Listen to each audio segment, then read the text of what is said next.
अयोध्या की मिल्कीपुर विधानसभा सीट की भी कर लेते हैं, जहां पर उपचुनाव हुआ और बीजेपी को प्रचंड जीत मिली है, जिसके बाद बीजेपी खेमे में जश्न का माहौल देखने को मिल रहा है। बीजेपी प्रत्याशियों को 1-2 नहीं, मिल्कीपुर में पूरे 61,000 वोटों से जीत मिली है। अब इस जीत को बताया जा रहा है बदला। आखिरकार क्यों ऐसा कहा जा रहा है, इस रिपोर्ट में देखें।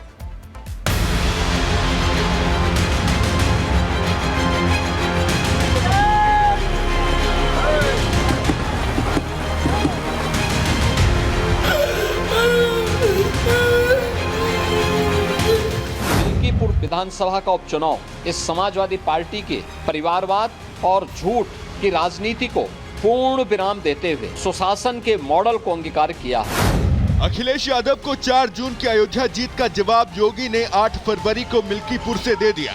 मिल्कीपुर में हार के बाद समाजवादी पार्टी में हाहाकार मचा हुआ है।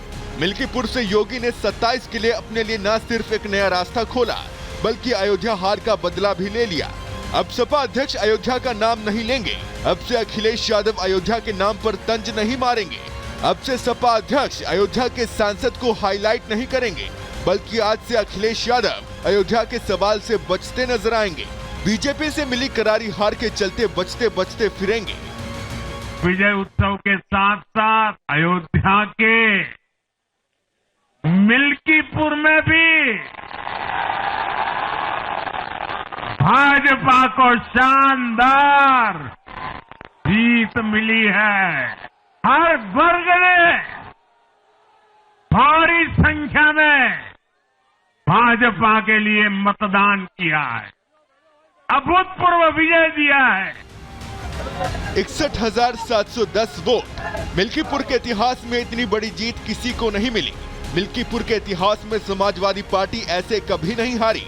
मिल्कीपुर के इतिहास में 8 फरवरी का दिन बीजेपी समर्थकों के लिए त्योहार का दिन साबित हुआ, जहां होली और दिवाली दोनों रंग देखने को मिले। मिल्कीपुर में बीजेपी के चंद्रभान पासवान जीत गए। उन्हें जनता ने 1,46,397 वोट दिए, तो वहीं समाजवादी पार्टी के अजीत प्रसाद हार गए, जिनके समर्थन में सिर्फ 84,687 वोट पड़े। वोट का अंतर 61,710 का रहा। समाजवादी पार्टी की गुंडागर्दी हारी है, ये अपराध और माफियागिरी को जो बढ़ावा दी वो हारी है। लेकिन इतना ही कहूंगा, यह तो अभी शुरुआत है, अभी ये झांकी है, पूरी पिक्चर बाकी है। 27 में समाजवादी पार्टी समाप्तवादी पार्टी बनेगी। नहीं, समाजवादी पार्टी को पहले ही अंदाज था, जिस तरीके से सत्ता का दुरुपयोग किया जा रहा था, जिस तरह से इलेक्शन कमीशन जीरो हो गया था, तो हम लोग तो पहले ही से जानते थे। इसीलिए पार्लियामेंट में इन लोगों ने इलेक्शन कमीशन का कफन डाल दिया था। मिल्कीपुर में मुकाबला सिर्फ जीत हार या एक विधानसभा सीट के लिए नहीं था, बल्कि ये मुकाबला सीधे सीधे योगी आदित्यनाथ और अखिलेश यादव के बीच था। और इसीलिए दोनों ने ही मिल्कीपुर की मिल्कियत अपने नाम करने के लिए एड़ी चोटी का जोर लगा दिया।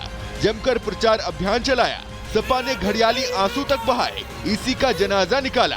बीजेपी पर अत्याचार का आरोप लगाया, लेकिन इन सभी के बावजूद बाबा के बुलडोजर के आगे साइकिल टिक नहीं पाई। अयोध्या जनपद की मिल्कीपुर विधानसभा का उपचुनाव इस समाजवादी पार्टी के परिवारवाद और झूठ की राजनीति को पूर्ण विराम देते हुए डबल इंजन सरकार के सेवा, सुरक्षा और सुशासन के मॉडल को अंगीकार किया है। योगी ने मिल्कीपुर जीतकर न सिर्फ अखिलेश के किले में सेंध लगा दी, बल्कि इतने रिकॉर्ड बना दिए जितने दावे भी अखिलेश ने नहीं किए होंगे। मिल्कीपुर के चुनावी इतिहास में सबसे ज्यादा वोट का रिकॉर्ड बीजेपी ने बनाया। यहाँ से सबसे बड़ी जीत बीजेपी को मिली। मिल्कीपुर की पॉलिटिकल हिस्ट्री में सपा को इतनी बड़ी हार नहीं मिली थी। पहली बार यादव ने यादव परिवार के खिलाफ वोट दिया। यहाँ पहली बार ऐसा हुआ कि सपा का उम्मीदवार अपना बूथ हार गया। जनता जनार्दन ने बहुत स्पष्ट किया है कि भले ही अपने राजनीतिक स्वार्थ के लिए समाजवादी पार्टी कितना भी झूठ का सहारा क्यों न ले ले, कितना बड़ा प्रोपेगेंडा क्यों ना कर ले, लेकिन जनता जनार्दन उन्हें सबक सिखाने के लिए पूरी तत्परता के साथ कार्य कर रही है।